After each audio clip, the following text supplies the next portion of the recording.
সংসার গড়ার জন্য মন লাগে, শয়তানি মাথা লাগে না।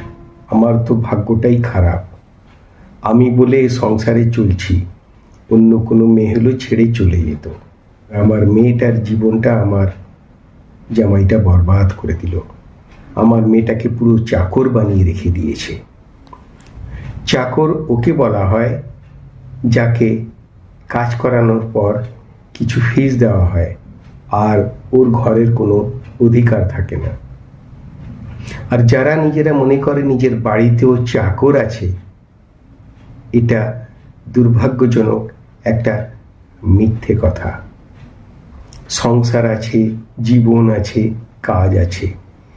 কোটি কোটি টাকার যারা মালিক, আদানি আম্বানি, ওনাদের বাড়িতে অনেক চাকর বাকর থাকতে পারে ওনাদের বৌমাদের সেবা দেওয়ার জন্য, কিন্তু সাধারণ বাড়িতে নিজের কাজ নিজেদেরকেই করতে হয়। যারা নিজের ঘরের কাজ করতে পছন্দ করে তারা নিজের ঘর সংসারকে যথেষ্ট ভালোবাসে।